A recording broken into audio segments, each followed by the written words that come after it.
जागते रहो। एक महात्मा मिले, हिंदू महात्मा, लाल कपड़े वाले। उन्होंने प्रश्न किया कि बुद्धत्व कैसे मिलेगा, प्रज्ञा कैसे जागृत होगी, वो भीतर का दीपक कैसे जलेगा। क्या समझाएं, कैसे समझाएं तुम्हें।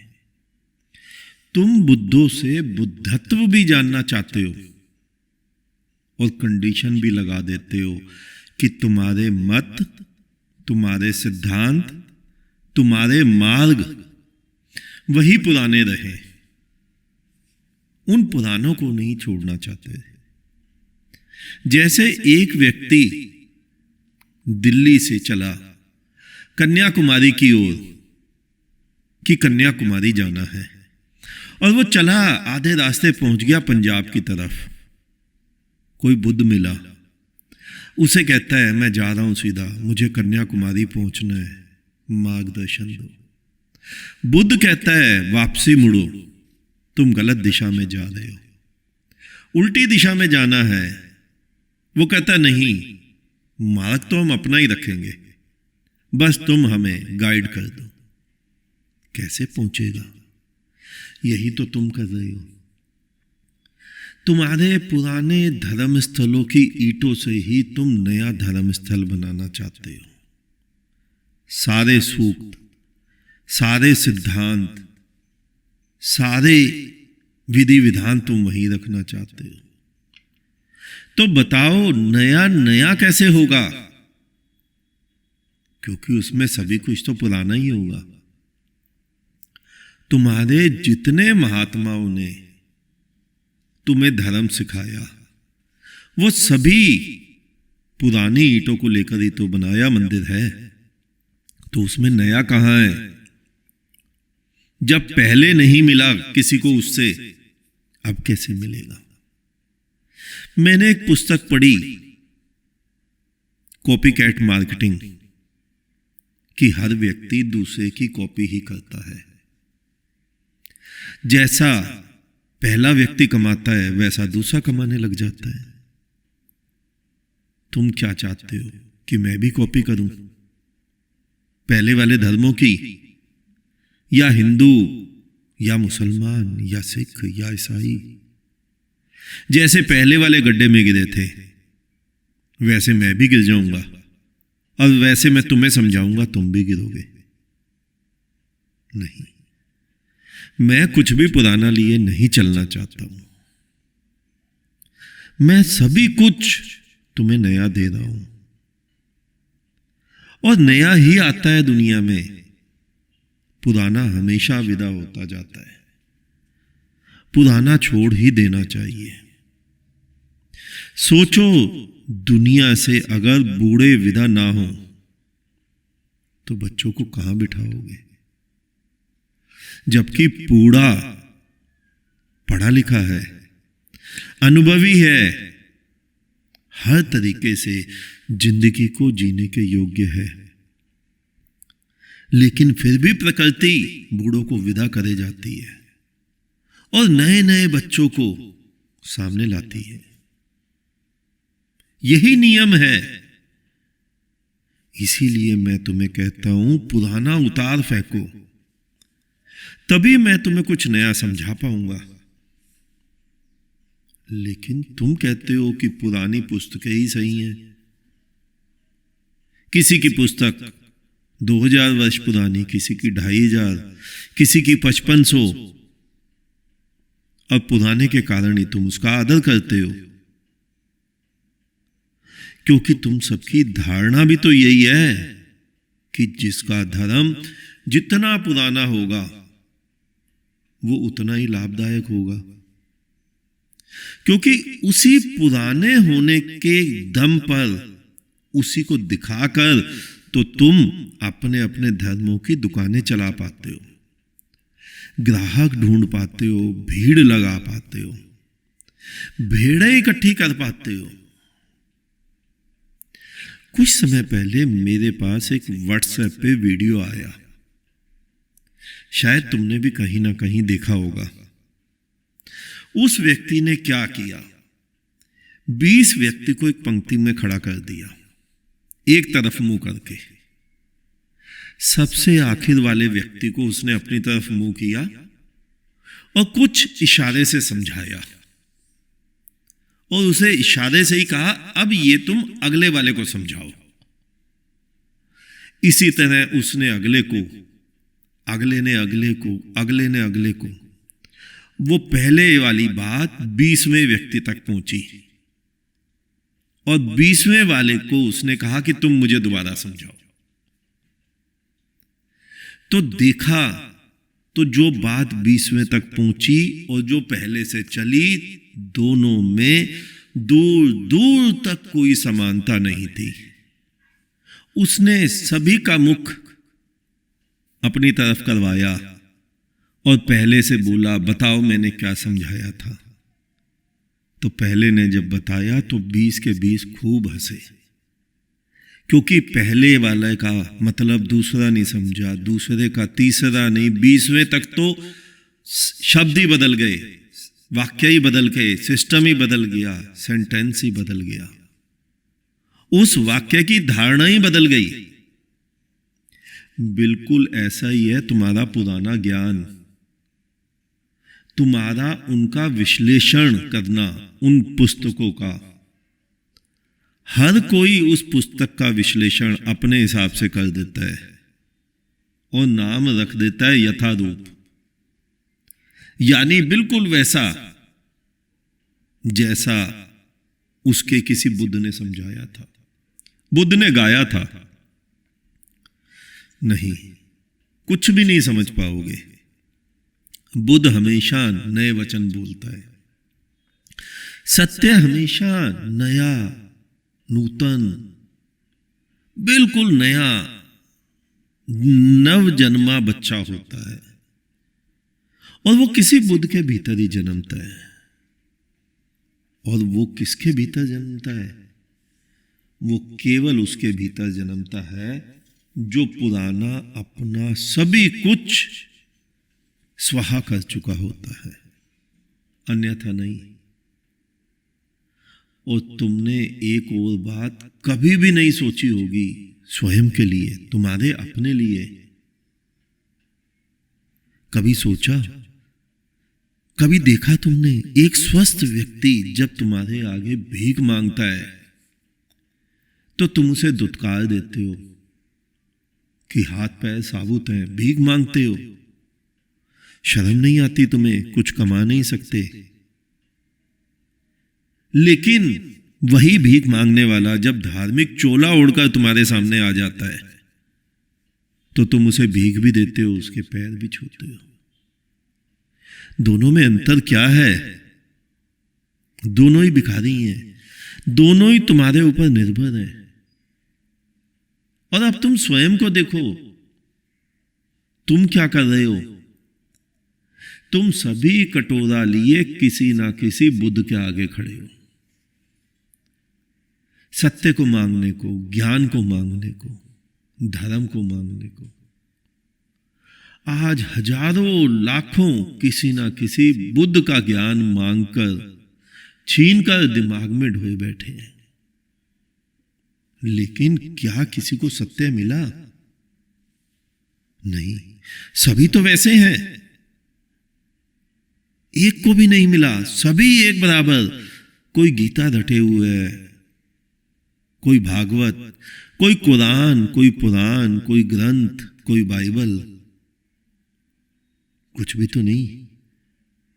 ज्ञान कोई किताब थोड़ा ही है। किताब बुद्धि में भर सकती है, लेकिन ज्ञान नहीं, सत्य नहीं। ज्ञान तुम स्कूल, कॉलेज, गुरुकुल, मदरसों में जाके सीख सकते हो, लेकिन सत्य नहीं। जैसे धन तुम दूसरे से मांग सकते हो, और तुम्हारे सारे तथाकथित महात्मा, धर्मगुरु मांग ही रहे हैं तुमसे। तभी तो देखना, मंदिरों मस्जिदों के अकाउंट देखो, करोड़ों रुपए मिलेंगे, लेकिन क्या उन मंदिरों मस्जिदों वालों को सत्य मिला, ज्ञान मिला, बोध मिला, बुद्धत्व मिला? नहीं। यहीं से तो बात आरंभ हुई थी ना हमारी, कि बुद्धत्व कैसे मिलेगा। पुरानी ईंटों से जो भी मंदिर खड़ा करोगे वो नया कहाँ होगा, वो पुराना ही तो होगा।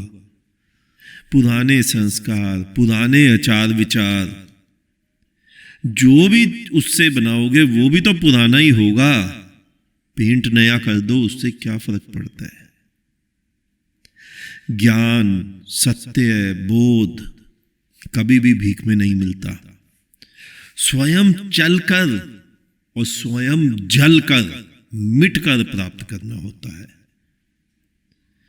लेकिन तुम देखो, करोड़ों लोग एक ही लाइन में लगे हैं, उससे तुम्हारे अंदर एक भ्रम पैदा हो जाता है। तुम्हें लगता है मैं अकेले थोड़ा ही लगाऊं, इतने लगे हैं, मेरे आगे भी लाखों गए, मेरे पीछे भी लाखों हैं, इसका मतलब मैं सही लाइन पे लगाऊं, मैं अकेले थोड़े ही हूं। लेकिन ध्यान से देखो, क्या करोड़ों में से किसी एक को भी सत्य मिला? नहीं। वो भीड़ लोकतंत्र में तो ठीक दिखती है, लेकिन धर्म के क्षेत्र में भीड़ से कोई लाभ नहीं होता। हां, ध्यान से देखना, जिन्हें सत्य मिला, जिन्हें बुद्धत्व मिला, वो सभी तो तुम्हारी भीड़ से अलग दिखाई दिए। फिर चाहे वो बुद्ध हो, महावीर हो, मोहम्मद, जीसस, नानक, कबीर, कोई भी बुद्ध क्यों ना हो। और फिर तुम धर्म के नाम पर बात करते हो मुक्ति की। मुक्ति, मोक्ष। मुक्ति यानी क्या? मुक्ति यानी स्वतंत्रता। धर्म का तात्पर्य ही ये है कि तुम स्वतंत्र हो जाओ। किससे स्वतंत्र? हर प्रकार की विचारधारा से, हर प्रकार के बंधन से। लेकिन तुम तो गुलाम हो और गुलाम ही रहना चाहते हो। तुम किसी के भी गुलाम रहो, कोई फर्क नहीं पड़ता, चाहे हिंदू के, चाहे मुसलमान के, सिख के, ईसाई के, बौद्ध के, जैन के, और या मेरे। किसी को भी, किसी भी गुलाम व्यक्ति को धर्म नहीं मिलता। धार्मिक व्यक्ति का होना केवल एक ही है। धार्मिकता का मतलब ही एक है कि वो व्यक्ति पूर्ण रूपेण स्वतंत्र हो। वरना आज हो क्या रहा है? तुम ध्यान से स्वयं को देखो। जब तुम 20-25 वर्ष के थे, तब तुम किसी मंदिर के साथ जुड़े थे, या किसी मस्जिद या किसी गुरुद्वारे के साथ। आज तुम किसी और के साथ जुड़े हो। पहले तुम उसके बंधन में थे, आज तुम दूसरे के बंधन में हो। पहले तुम किसी गुरु के आगे झुकते थे, आज किसी दूसरे गुरु के आगे। पहले तुम किसी देवता को पूछते थे, आज तुम किसी दूसरे देवता को। कुछ भी तो नहीं बदला। गुलामी तो वहीं की वहीं रही, जंजीरें तो वैसे की वैसे ही रही। वो लोहे की हों, वो सोने की हों, वो तांबे की हों, कुछ भी बदला? तुम आजाद हुए। तुमने लोगों को अपने कंधों पे मुर्दे को ले जाते देखा होगा। लोग थक जाते हैं तो दूसरा व्यक्ति आ जाता है, थोड़ी देर बाद वो थक जाता है तो फिर पहला आ जाता है। लेकिन मुर्दे का वजन वो तो ऊपर ही रहता है। क्या मुर्दे का वजन कम हुआ? उसी प्रकार तुम स्वयं को देखो। जब तुम 20 वर्ष के थे और आज तुम स्वयं को देखो, जब तुम 70-80 वर्ष के हो गए, कुछ भी बदला? पहले कुछ और विचारधाराओं के तुम गुलाम थे, आज कुछ और विचारधाराओं के तुम गुलाम हो। लेकिन गुलाम तो तुम हो। आज तुम कुछ और विचारधाराओं को जो ढोए बैठे हो, वो भी तो गुलामी है। और मैं तुम्हें केवल तुम्हारी गुलामी दिखा रहा हूं ताकि तुम एक बार आंखें खोलकर स्वयं को देख लो, फिर तुम स्वयं ही उन जंजीरों को उतार फेंकोगे, तुम स्वतंत्र हो जाओगे हर गुलामी से। बस करना तुम्हें इतना है कि तुम स्वयं को आंख खोलकर देख लो, शायद तुम्हें तुम्हारी गुलामी दिख जाए। कभी सोचा तुमने, तुम में से किसी को भी आज तक आत्मा नहीं मिली? हां, बातें तुम आत्मा परमात्मा की खूब करते हो, गीता की, पुराण की, कुरान की, धम्मपद की, भागवत की, परमात्मा की,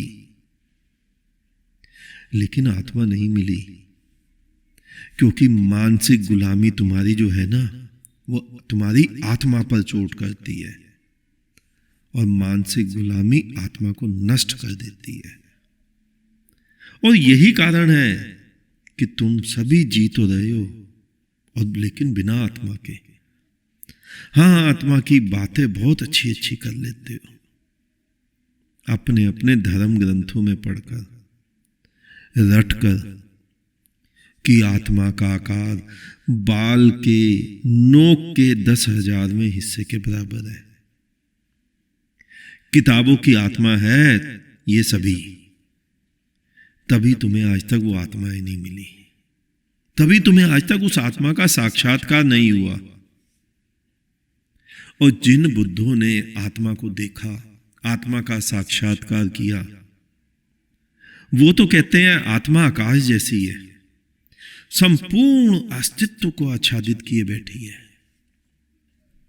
उस विराट की तरह, उस परमात्मा की तरह, उस आकाश की तरह जिसका कोई और छोर नहीं है। लेकिन ना तो तुम्हें पुस्तकों की आत्मा दिखी और ना ही ये दिखेगी, क्योंकि तुमने तो दोनों ही किताबों में पढ़ी है। आत्मा बाल के 10,000वें हिस्से के बराबर है, ये तुमने पुस्तकों से पढ़ लिया। मैंने कह दिया अनंत आकाश बराबर है और छोर नहीं है उसका, ये तुमने मुझसे सुन लिया। तुम्हारे लिए दोनों ही सुनी सुनाई है, तुम्हें बिल्कुल नहीं पता चलेगा उसका, क्योंकि तुमने दोनों ही किताबों से पढ़ी है।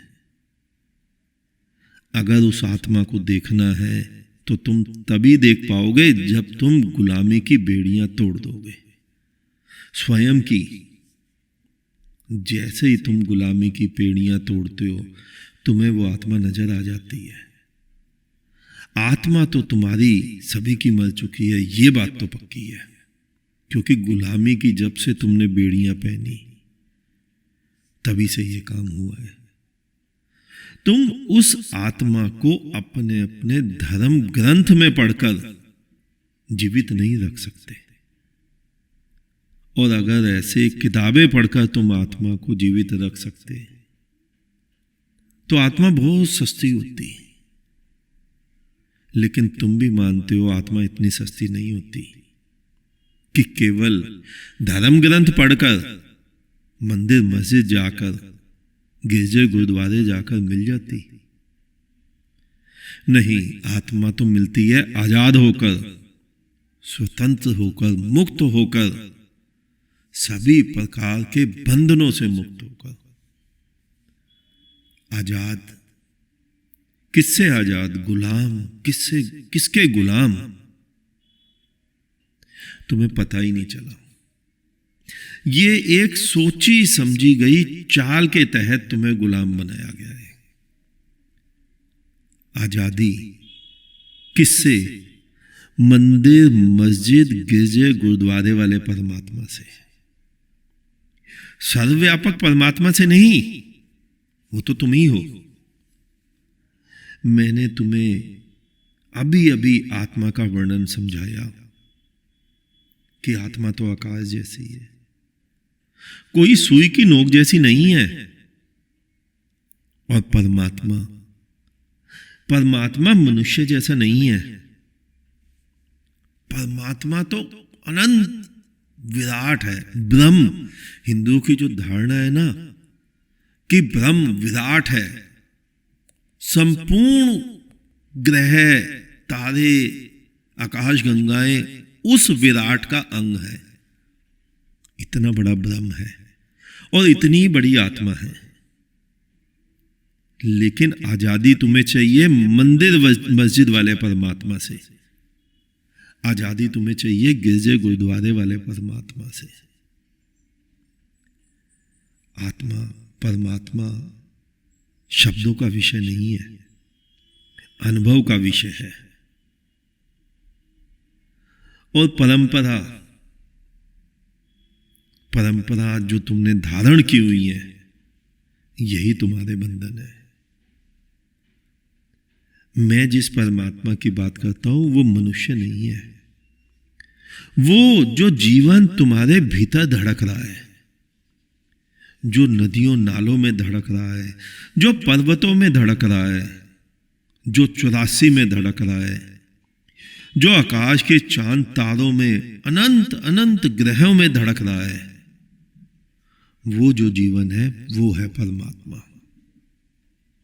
परमात्मा यानी सभी कुछ, ऊंचा भी, नीचा भी, अच्छा भी, बुरा भी, नदी भी, नाला भी, तुम में भी, मुझ में भी।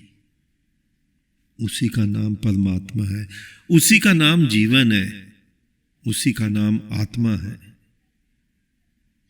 लेकिन आश्चर्य होता है देख के कि आज के दौर में जब महामारी फैली है, कोरोना रूपी महामारी, मुझे लगता था शायद आज तो तुम्हें जल्दी समझ आ जाना चाहिए कि तुम्हारे जीवन को बचाने को कोई मंदिर मस्जिद का परमात्मा कहीं से नहीं आएगा। उस जीवन को तुम्हें ही बचाना पड़ेगा, एक दूसरे को, स्वयं को तुम्हें ही बचाना पड़ेगा। लेकिन आश्चर्य होता है देखकर कि इतनी महामारी फैली हुई है, फिर भी लोगों को समझ नहीं आई कि परमात्मा कौन, आत्मा कौन। क्या मंदिर मस्जिद वाला परमात्मा? क्या खिलौनों की मूर्तियों वाला परमात्मा? नहीं। लेकिन फिर भी शायद आज कुछ लोग इस बात को समझ लें और आज ही अपनी अपनी गुलामी की जंजीरें तोड़ दें। लेकिन भारतवर्ष में बहुत मुश्किल है, क्योंकि देखने वाली बात है कि जिस देश में प्याज लहसुन खाने से पाप लगता हो, या उनका देवता नाराज हो जाता हो, या जिस देश में मंदिरों मस्जिदों की कमाई वहां के बैंकों से भी ज्यादा हो, उस देश में उस जनता को गुलामी की जंजीरें तोड़ना आसान नहीं होगा। और यह भी मत सोचना कि तुम कॉलेज की डिग्रियां लेकर मुक्त हो सकते हो, तुम्हें समझ आ जाएगा धर्म, तुम्हें तुम्हारी गुलामी दिख जाएगी। अंधविश्वास से, पाखंड से मुक्त तुम्हें डिग्रियां नहीं कर सकती, क्योंकि ये अंधविश्वास, ये पाखंड, ये तो तुम्हारे मन में घर कर चुका है। और तुम सभी ने अपनी अपनी गुलामी को सुंदर सुंदर धर्म के नाम दे रखे हैं। तुम्हारे सभी धर्मों के नाम, हिंदू, मुस्लिम, सिख, ईसाई, बौद्ध, जैन, पारसी, 365 प्रकार से ज्यादा के धर्म है दुनिया में। सभी, तुम सभी अपनी अपनी बेड़ियों को सुंदर सुंदर नाम देकर बैठे हो। और मनुष्य का इससे ज्यादा अपमान क्या होगा कि मनुष्य मनुष्य होकर गुलाम रहे। आज पशु पक्षी आजाद हैं, लेकिन मनुष्य गुलाम है। मैं कर क्या रहा हूं? बुद्ध क्या करता है? बुद्ध केवल तुम्हें तुम्हारे बंधन दिखाता है, ताकि तुम एक बार आंखें खोलो और देख लो और जिस दिन तुम आंखें खोलोगे उसी दिन तुम अपनी अपनी बेड़ियां स्वयं उतार के फेंक दोगे। बुद्ध नहीं फिकवाएगा, बुद्ध नहीं उतार सकता, कोई नहीं उतार सकता। अगर कोई दूसरा उतार सकता तो कृष्ण उतार गए होते, बुद्ध उतार गए होते, महावीर, मोहम्मद, नानक, जीसस, कोई भी उतार गया होता। नहीं, तुम्हारी बेड़ियों को तुम ही उतार पाओगे, मैं भी नहीं, कोई बुद्ध नहीं, कोई मुक्त पुरुष भी नहीं, तुम्हें स्वयं ही उतारनी होगी। लेकिन तुम करते क्या हो? आंखें बंद कर किसी ना किसी के पीछे चलना चाहते हो। इसी कारण तुम्हारे भीतर कोई भी तो क्रांति नहीं घटती। ध्यान से देखो स्वयं को कि पिछले 50 वर्षों में तुम कहां कहां बंधे रहे, किस किस की जंजीर तुमने गले में स्वयं अपने डाल ली। कभी कोई किसी पाखंडी की और कभी किसी पाखंडी की। तुम सभी को मूर्ख बनाना कितना आसान है। एक नया व्यक्ति आता है, बड़े बड़े सम्मेलन करने लग जाता है, कुछ ना कुछ उपाय बताता है, कहानियां सुनाता है, और तुम तो पहले से ही तैयार बैठे हो उसके नाम का पट्टा अपने गले में डालने को। तुरंत तुम अपना पुराना पट्टा निकाल फेंकते हो और सोचते हो चलो अच्छा हुआ, हम अब तक किसी गलत पाखंडी से बंधे हुए थे, मुक्त हो गए। और जो नया पट्टा तुमने अपने गले में डाला तुम उसे देखते ही नहीं। फिर वो पट्टा चाहे संत अलंकारियों का हो, राधा के स्वामी का हो, कृष्ण भक्ति वालों का हो, किसी नए सदगुरु का हो, या किसी नए श्री श्री 1008 महामंडलेश्वर, किसी निर्मल कोमल बाबा का हो, तुम कुछ भी नहीं देखते।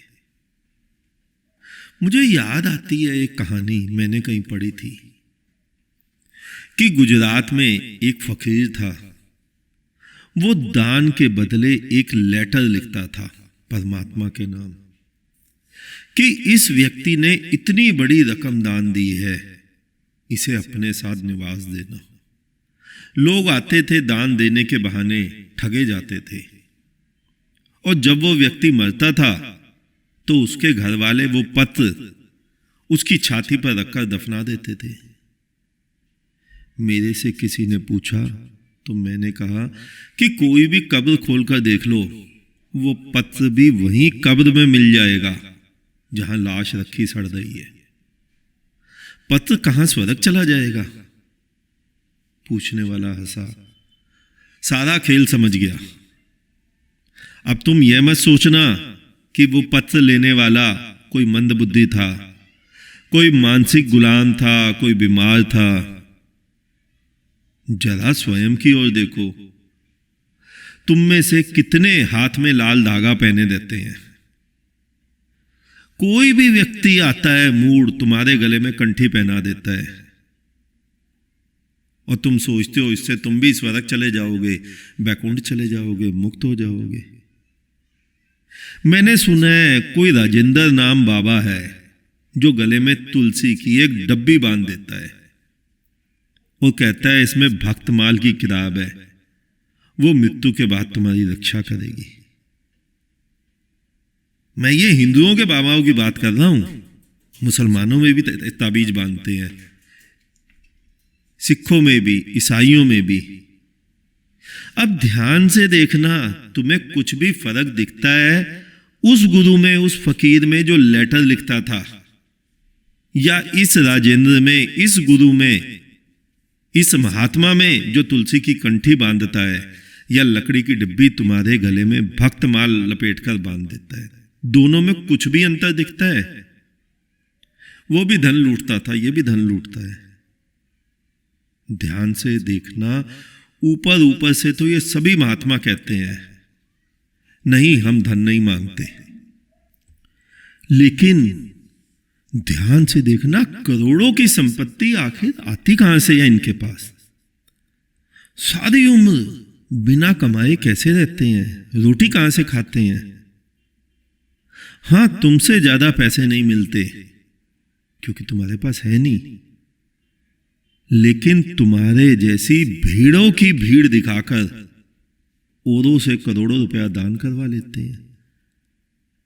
और इनके सम्मेलनों में जो लोग अपना अपना एक्सपीरियंस सुनाते हैं या प्रश्न पूछते हैं, उनकी सच्चाई भी देख लो। एक बार ऐसे ही एक सम्मेलन हो रहा था, वहां एक व्यक्ति खड़ा हुआ, उसने एक प्रश्न पूछा। उस सम्मेलन करने वाले लाल कपड़े वाले बने हुए महात्मा ने बड़ा ही सुंदर उत्तर दिया। साथ में उसने उत्तर के पक्ष में एक धर्म ग्रंथ की कुछ लाइन भी पढ़कर सुनाई। पूरा हॉल तालियों से गूंज गया, सभी वाह वाह करने लगे। थोड़ी देर बाद वही व्यक्ति दोबारा खड़ा हुआ, उसने दूसरा प्रश्न पूछा। स्टेज पर बंदर की तरह कूदकर बैठे हुए महात्मा ने फिर उसी प्रकार का रटा रटाया उत्तर दिया तथा अपने गुरु द्वारा रचित यथारूप गीता का पृष्ठ भी खोलकर पढ़ दिया। फिर हॉल तालियों की गड़गड़ाहट से गूंज गया। अब जैसे ही तीसरे प्रश्न की बारी आई तो वही प्रश्न पूछने वाला व्यक्ति फिर खड़ा हुआ। उसने बोला, महाराज जी, जो तीसरा प्रश्न आपने पूछने को कहा था वो तो मैं भूल गया, जरा दोबारा बताएं वो क्या था ताकि मैं पूछ सकूं। महाराज जी तो बगले झांकने लगे। बिल्कुल यही स्थिति है तुम्हारे महात्माओं की हर जगह। प्रश्न पहले से ही तैयार हो जाते हैं, उत्तर भी पहले से ही तैयार हो जाते हैं पुस्तकों में से, और तुम्हारे सामने पढ़कर तुम्हें मूड बनाते हैं। धर्म, सत्य, बुद्धत्व वो तो किसी के पास नहीं है। सभी तो बंधे बंधाए गुलाम हैं। प्रश्न पूछने वाले बताने वालों के गुलाम हैं। बताने वाले पुरानी रूढ़िवादी परंपराओं के, पुस्तकों के, विचारधाराओं के गुलाम हैं। मुक्त एक भी तो नहीं है। मुक्ति की धारणा वो तो तुम सभी ने अगले जन्म पर टाली हुई है। ध्यान से देखना, हर धार्मिक व्यक्ति, धार्मिक दिखने वाला व्यक्ति मुक्ति की बात करता है, मोक्ष की बात करता है, लेकिन सोचने वाली बात यह है कि बेड़ियां पहनकर कैसी मुक्ति। हर धार्मिक व्यक्ति ईश्वर की बात करता है, परमात्मा की बात करता है, और उस विराट ब्रह्म, अनंत ब्रह्म को जो कण कण में विद्यमान है ये भी कहता है, और ढूंढता है उसे छोटी छोटी मूर्तियों में। कभी नहीं सोचा कि कैसा कैसा पागलपन तुमने ढोया हुआ है। हर धार्मिक दिखने वाला व्यक्ति सुखी होना चाहता है, आनंदित होना चाहता है, सच्चिदानंद की बात करता है, लेकिन इस जन्म के लिए नहीं, मरने के बाद किसी और जन्म में। और तुम सभी धार्मिक दिखने वाले व्यक्ति विराट को तो देखना चाहते हो, लेकिन उस विराट को अपनी बुद्धि के सीमित दायरे में बांधकर देखना चाहते हो। अब बार बार मेरे इन्हीं वक्तव्यों को सुनो, दोबारा दोबारा सुनो, शायद तुम्हें तुम्हारी मूर्खताओं का कुछ तो बोध हो जाए, शायद तुम्हारी आंखें खुल जाए, शायद तुम जाग जाओ, शायद तुम अपनी बेड़ियां उतार कर फेंक दो।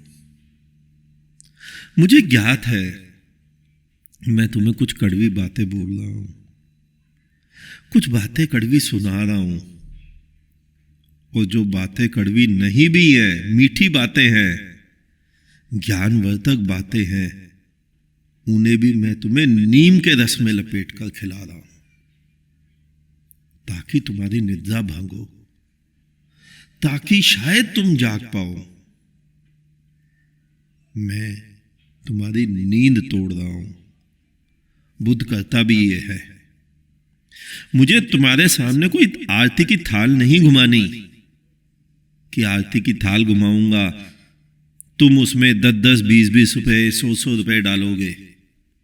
वो तो तुम्हारे भिखमंगे महात्माओं के काम है। मेरा तो काम इतना है कि किसी प्रकार तुम्हारी नींद टूट जाए, किसी प्रकार तुम्हारी आंखें खुल जाएं। एक बार तुम्हारी आंखें खुल गई तो शायद तुम इसी जीवन में मुक्त हो पाओ, मोक्ष को प्राप्त कर पाओ, आनंदित हो पाओ, सुखी हो पाओ, कुछ चिंतन कर पाओ अपने लिए भी। अभी तो तुम केवल धार्मिक ग्रंथों का ही चिंतन करते हो।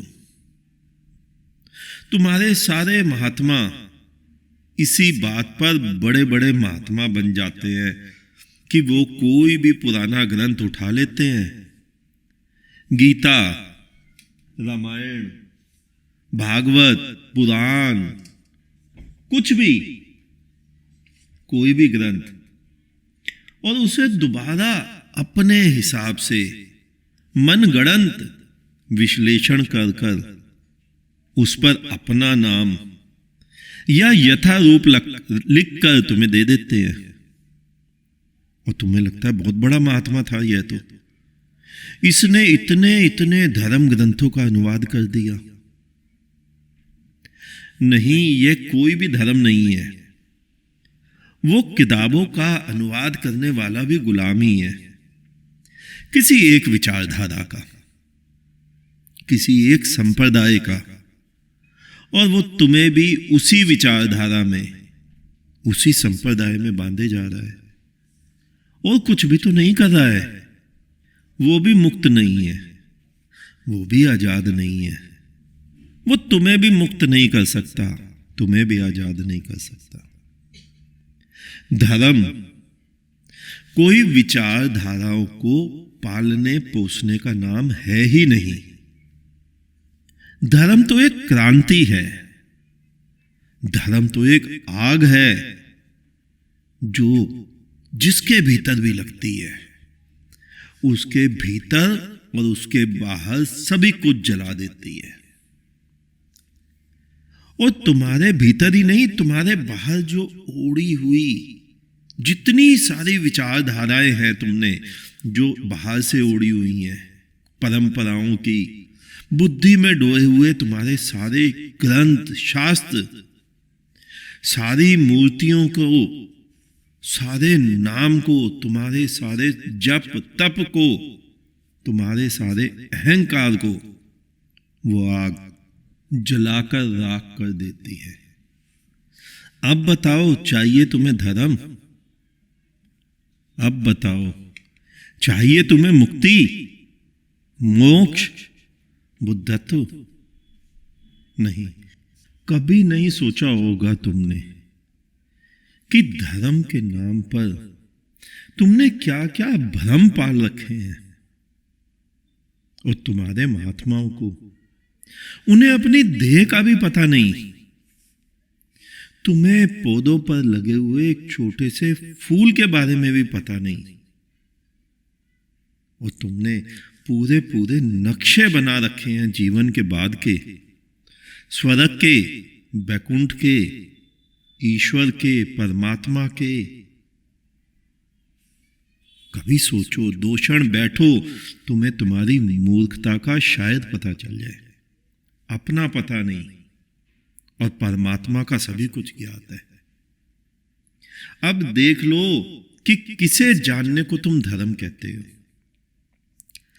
वास्तव में तुमने कुछ पुरानी पुस्तकें रटी हैं और उन्हीं पुस्तकों के लिखे को तुम अपना अपना जानना मान लेते हो और तुम्हारे सारे किताबों को रटे मूड बंदर की तरह उछलकर गद्दी पर बैठ जाते हैं और जो किताबें नहीं पढ़े हैं उन्हें अज्ञानी कहकर उन्हें सिखाने लग जाते हैं। बस इतना ही धर्म तुम्हें ज्ञात है और इसी को तुम लोग धर्म मान लेते हो, तुम भी और तुम्हारे वो महात्मा भी। बस वो धार्मिक गुरु स्वयं ही बन जाते हैं तुम्हारे धार्मिक गुरु। परमात्मा की बातें तुम पुस्तकों में से पढ़कर करते हो,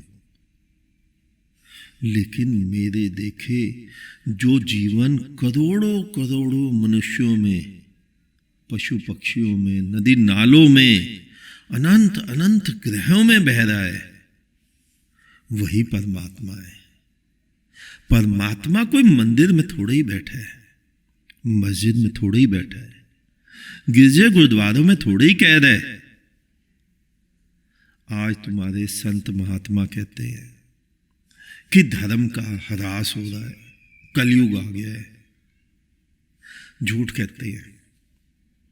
वो कहते हैं अधर्मियों के कारण धार्मिकों की संख्या कम हो रही है, धर्म का नुकसान हो रहा है, धर्म नीचे जा रहा है। नहीं, गलत बोलते हैं। अधार्मिक लोगों के कारण नहीं, उनके धर्म का नुकसान, उनके धर्म का ह्रास क्यों हो रहा है? क्योंकि जनता जागरूक हो रही है। उनकी समस्या, धार्मिकों की समस्या अधार्मिक नहीं है, धार्मिकों की समस्या है जागरूकता। उन्हें ऐसे लोग चाहिए जो अनपढ़ रहें, कमजोर हों, नंगे हों, भूखे हों, गरीब हों और गुलामी को मानने वाले हों, जो कि दिन प्रतिदिन समाप्त होते जा रहे हैं। और एक पढ़ा लिखा तबका, बुद्धिजीवी वर्ग, विचारशील मनुष्य पैदा हो रहा है। अगर ऐसे ही मनुष्य विचारशील होता रहा, पढ़ाई लिखाई करता रहा, तो इनके धर्मों का नुकसान, इनके धर्मों का ह्रास होना तो निश्चित ही तय है। आज नहीं, 25-50 वर्ष बाद सही। मैं मानता हूं जैसे जैसे समाज में लोग बुद्धिजीवी होंगे, उन्नत होंगे, वैसे वैसे इन तथाकथित धार्मिकों की दुकानें स्वयं ही बंद होती जाएंगी। फिर वो इसका दोष चाहे कलयुग पर मरते रहे, चाहे धार्मिक पर, क्योंकि ये तो शायद वो कभी भी नहीं कह पाएगा कि वो स्वयं भी सोया है। वो ही गलत है, ये वो कभी नहीं कह पाएगा। वो कैसे कहेगा कि वही धर्म को नहीं जानता? हां, इससे विपरीत भी एक घटना घटेगी। जैसे जैसे लोग बुद्धिजीवी होंगे, उन्नत होंगे, वैसे वैसे लोगों का बुद्धत्व स्वयं ही जागृत हो जाएगा। उस समय पढ़े लिखे लोगों को शायद उनकी गुलामी जल्दी समझ आ जाए। मैंने कहा था कि आज कोरोना महामारी फैली है, शायद तुम्हें इस महामारी के क्षण में समझ आ जाए कि तुम्हें स्वयं अपना जीवन बचाना है और अपने पड़ोसियों का जीवन बचाना है। उस जीवन को बचाने कोई परमात्मा रूपी मनुष्य आकाश से नहीं आएगा। पहले भी ऐसा कभी नहीं हुआ और भविष्य में भी ऐसा कभी नहीं होगा।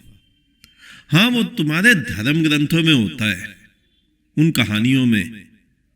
तुम कहते हो ना, जब साधु संतों पर विपदा आती है तो भगवान अवतार लेते हैं, कहानियों में लेते हैं।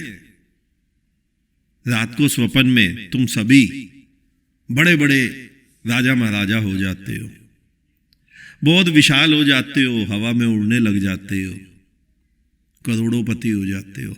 लेकिन सुबह उठते ही तुम्हारी नींद खुलती है, तुम्हें पता चल जाता है तुम कौन हो। स्वप्न में उनके लिए भी देवी देवता आते हैं, जब वो मरते हैं उनके लिए भी विमान आते हैं। लेकिन किताबों में, स्वप्न में, असलियत में ऐसा कुछ भी नहीं होता है। जैसे जैसे लोग बुद्धिमान होंगे, हो सकता है दुनिया में करोड़ों लोग बुद्धत्व को उपलब्ध हो जाएं, और वो सभी जागे हुए बुद्धत्व को प्राप्त लोग संसार में जल्दी ही एक नई क्रांति ले आए। ये संभव है। लेकिन अभी तो महात्मा के नाम पर, धार्मिकों के नाम पर, संतों के नाम पर केवल पाखंड चल रहा है। महात्मा और धार्मिक के नाम पर अभी तो केवल वस्त्र बदले जा रहे हैं। कपड़े बदलने से क्या मनुष्य धार्मिक हो जाता है?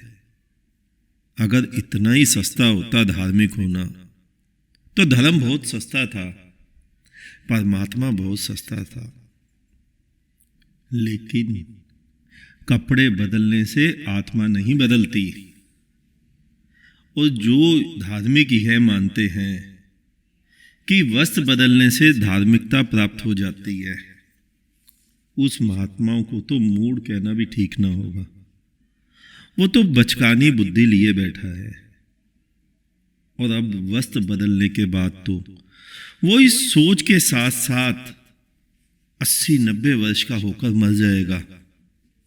कुछ भी नहीं बदलेगा उसके जीवन में, क्योंकि वो तो ये मान ही बैठा है कि वो धार्मिक हो गया है। सोचो, अगर एक व्यक्ति को कोई नई बीमारी हो जाए या एक नए प्रकार का कैंसर हो जाए जो और किसी को ना हुआ हो, और वो व्यक्ति उस कैंसर के होने पर नृत्य करे, गर्व करे और शोर मचाए कि भाई अब उसे एक ऐसा कैंसर हो पाया है जो आज तक किसी को नहीं हुआ, तो तुम क्या सोचते हो वो व्यक्ति उस कैंसर से कभी भी मुक्त हो पाएगा, स्वस्थ हो पाएगा? नहीं, कभी नहीं, क्योंकि वो तो इसे गर्व की बात माने बैठा है। बिल्कुल यही तुम्हारे माने हुए धार्मिकों का हाल है। वस्त्र बदलने की सोच को ही वो धार्मिक होना माने बैठे हैं। वो ये मान ही चुके हैं कि परमात्मा को वो मंदिर मस्जिद में लाकर बिठा चुके हैं, उसकी स्थापना कर चुके हैं, प्राण प्रतिष्ठा कर चुके हैं। अब उन्हें उस विराट परमात्मा का अनुभव कभी नहीं हो सकता, क्योंकि वो तो उसी मूर्तियों को, उसी खेल खिलौने को, उसी धर्म के वस्त्र को पहनकर वो तो मान ही चुका है कि वो धार्मिक हो चुका है। अब उसे कभी भी उस विराट का, उस परमात्मा का अनुभव नहीं होगा। अब वो अपना पूरा जीवन उन्हीं खिलौनों के इर्द गिर्द घूमकर बिता देगा और अपने उस बीज के वृक्ष बनने से हमेशा हमेशा के लिए ही चूक जाएगा। मैं ऐसे किसी भी वर्दी धारक को धार्मिक नहीं मानता। मैं तो धार्मिक मानता हूं उस व्यक्ति को जो जाग चुका है, जिसने स्वयं को इन वस्त्रों से अलग कर अपनी मैं को उस अस्तित्व की मैं में मिला दिया है, जो विराट अस्तित्व करोड़ों करोड़ों जीव जंतुओं में, जड़ चेतन में रसा बसा बैठा है, जो इस अनंत अनंत ब्रह्मांड में फैला हुआ जीवन है। जो वो व्यक्ति जो अपनी मैं को इस विराट में मिला चुका है, मैं तो धार्मिक उस व्यक्ति को मानता हूं जिसका अपना किसी प्रकार का भी अहंकार नहीं बचा है, ना हिंदू होने का, ना मुसलमान होने का, ना सिख, ना ईसाई, ना बौद्ध, ना जैन, ना सिद्ध का, ना ज्ञानी का, ना ज्ञानी का, ना जप का, ना तप का, ना वस्त्र का, ना तिलक का, मैं तो उस व्यक्ति को धार्मिक मानता हूं। अब तुम इस कसौटी पर अपने अपने उन बड़े बड़े नामों वाले, पदों वाले महात्माओं को परख लो। कोई जीबीसी पद पर फंसकर स्वयं को धार्मिक माने हुए है कि वो जीबीसी बन गया। कोई सन्यासी होकर डंडा पकड़कर ही स्वयं को धार्मिक माने हुए है। कोई 10-12 तिलक लगाकर स्वयं को धार्मिक माने हुए है। कोई राम राम जप कर स्वयं को धार्मिक माने हुए है। कोई अल्लाह अल्लाह रटकर स्वयं को धार्मिक माने हुए है। कोई किसी एक प्रकार के कपड़े पहनकर और कोई किसी दूसरे प्रकार के कपड़े पहनकर स्वयं को धार्मिक माने हुए है। ध्यान से देखो कितनी बचकानी वस्तुओं में तुम अटके हुए हो। जब तक तुम इन वस्तुओं से, धार्मिक चिन्हों से, धार्मिक परंपराओं से, धार्मिक विचारधाराओं से, रूढ़िवादी परंपराओं से स्वयं को आजाद नहीं करोगे, तब तक तुम उस परमात्मा को नहीं देख पाओगे जो कण कण में रसा बसा है, जो जर्रे जर्रे को महका रहा है, जो पत्ते पत्ते में बसा है, जो हवाओं में बह रहा है, जो बादलों में भिन्न भिन्न रूप बना रहा है। वो परमात्मा जो चांद तारों में चमक रहा है, वही तो तुम्हारी आंखों में भी चमक रहा है। वो परमात्मा जो नदियों में बहता हुआ सागर से मिलने को आतुर है, लेकिन वो तुम्हें दिखेगा कैसे? देखने की आंखों के आगे तो तुमने एक नहीं कई कई चश्मे लगाए हुए हैं।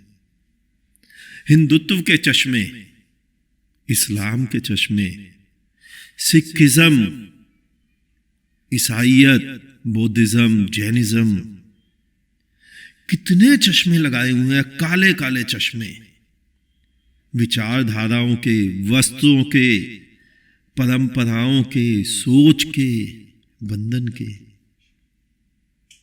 ध्यान से देखो, गुलामी की बेड़ियां इतनी लादी हुई हैं तुमने और इतनी सजा सवार कर पहनी हुई हैं, और तुम स्वयं ही उनको उतारना नहीं चाहते। तुमने सारी बेड़ियों को सोने की बना रखा है, उसमें हीरे मोती जड़ दिए हैं, और ये मत समझना ये बेड़ियां तुम्हें किसी दूसरे ने पहनाई हैं। नहीं, ये सारी बेड़ियां तुमने स्वयं पहनी है। कोई दूसरे को बेड़ियां नहीं पहना सकता। जैसे मैंने अभी तुम्हें बताया, कोई दूसरे को मुक्त नहीं कर सकता। ना बुद्ध, ना महावीर, ना मोहम्मद, ना जीसस, ना कबीर, ना कृष्ण। तुम्हें मुक्त स्वयं होना पड़ेगा। कोई तुम्हें मुक्त भी नहीं कर सकता और कोई तुम्हें बेड़ियां भी नहीं पहना सकता। ये तुमने स्वयं पहनी हुई है, ये तुम्हें स्वयं ही उतारनी पड़ेंगी। चाहे आज उतारो, चाहे 500 वर्ष बाद फिर कोई बुद्ध आएगा, फिर तुम्हें याद दिलाएगा, शायद तुम उतार लो, वो तुम्हारी मर्जी। बुद्धत्व ऐसे प्राप्त नहीं होता, धर्म ऐसे प्राप्त नहीं होता, परमात्मा का साक्षात्कार ऐसे नहीं होता। बेड़ियों में बंद व्यक्ति कैसे उड़ेगा? तुम खूटी जमीन पर गाड़े रखना चाहते हो, सोच अनंत आकाश में उड़ने की रखते हो, कभी भी नहीं उड़ पाओगे। आज हमने चर्चा यहीं से आरंभ की थी ना, कि गुलामी की जंजीरें वो तुम्हें ही तोड़नी पड़ेगी, वो तुम्हें ही उतार के फेंकनी पड़ेगी। फिर तुम्हें ज्ञात होगा कि तुम वही हो जिसे तुम खोज रहे हो आज तक, जिसे तुम जन्मों जन्मों से खोज रहे हो, वही हो। तुम्हें पहले भी एक दृष्टांत एक बार समझाया था। जिसने गगरी फोड़ दी वही परमात्मा। ध्यान से देखो तुमने किया क्या है। तुमने सागर में एक मटका डाला, उसमें जल भर लिया और समझने लग गए कि सागर भिन्न और ये मटके का जल भिन्न। रंग में भी अंतर दिखता है, सागर विराट दिखता है, मटका छोटा मुंह होने के कारण तुम्हें दिखता है अंधेरा अंधेरा, जल का रंग अंतर आ गया बस। और तुम समझने लग गए भिन्न, सागर भिन्न हो गया, मटके का जल भिन्न हो गया। बुद्ध उसका उपाय बताते हैं। बुद्ध कहते हैं गगरी फोड़ दो, माटी की ही तो है। फिर देखोगे कि दोनों जल में तिल मात्र का भी भेद नहीं है। गगरी कौन सा अनमोल थी, माटी की ही तो गगरी थी, और माटी के ही तो तुम हो। आज भी माटी के हो, बाद में भी माटी रहेगी तुम्हारे बाद। सारा जल एक हो गया, सारा पानी एक हो गया, तिल मात्र का भी भेद नहीं है। जिस दिन इसी दृष्टांत को 10-20 बार सुन लोगे, उसी दिन शायद तुम्हें ख्याल आ जाए कि तुमने भी अपनी गगरी अलग बनाई हुई है। शायद तुम उस गगरी को तोड़ पाओ, वरना पुरानी बेड़ियों को तुम पिछले 5500 वर्षों से पहने हो और आगे भी 5500 वर्ष पहने रहोगे। केवल आत्मा परमात्मा की बातों से स्वयं को संतुष्ट करते रहोगे, अनुभव नहीं कर पाओगे। बीज बोरी में बंद है, वो ये सोचे उसमें कोई ज्ञानी पैदा हो जाए, वो ये उन्हें समझाए कि बीज एक दिन वृक्ष बन सकता है, एक दिन विराट हो सकता है। इतना बड़ा विराट वृक्ष जिसके पीछे नीचे सैकड़ों मनुष्य विश्राम करें, छाया प्राप्त करें, वर्षा से बचे, और बीज इसको सुन सुनकर आनंद विभोर होता रहे जैसे तुम होते हो। लेकिन उस आनंद विभोर का फायदा क्या? कुछ भी तो फायदा नहीं है जब तक कि वो बीज खुद ना उस विराट वृक्ष का अनुभव करे, खुद ना बन जाए। और उसके बनने के लिए केवल एक ही उपाय है कि बीज माटी में मिल जाए और स्वयं के मैं को, स्वयं के बीज होने को छोड़ दे, स्वयं को माटी में मिला दे, स्वयं को उस अस्तित्व में मिला दे। उस अस्तित्व में मिलते ही वो बीज उस विराटता की ओर अग्रसर हो जाएगा। 5500 वर्ष हो गए तुम्हें बीज बने हुए, 5500 वर्ष और बीत जाएंगे।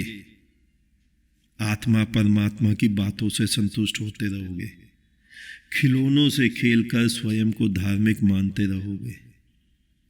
दुखी पैदा हुए हो और दुखी ही मर जाओगे। सच्चिदानंद की बातों से सच्चिदानंद नहीं बन पाओगे, उस आनंद का अनुभव नहीं कर पाओगे। बिना बेड़ियां उतार फेंके कोई भी क्रांति तुम्हारे भीतर कभी नहीं घटेगी। लेकिन मेरे कहे अगर एक बार आंख खोल लोगे तो कोई भी बंधन नहीं बचेगा। मेरा कोई भी वचन अगर तुम्हारे हृदय को लहूलुहान कर देगा तो हो सकता है शायद तुम्हारा हृदय फिर से धड़कना चालू कर दे, वो धक धक धक धक दोबारा चालू हो जाए। उसी क्षण तुम्हारे भीतर भी आत्मा का संचार हो जाएगा। उसी क्षण वो सर्वव्यापक परमात्मा की अनुभूति तुम्हें हो जाएगी। वो जो आत्मा की बातें तुम करते रहते हो, शायद उस आत्मा का अनुभव तुम्हें हो जाए। शायद क्रांति घट जाए, शायद तुम पूरे पूरे विराट वृक्ष हो जाओ।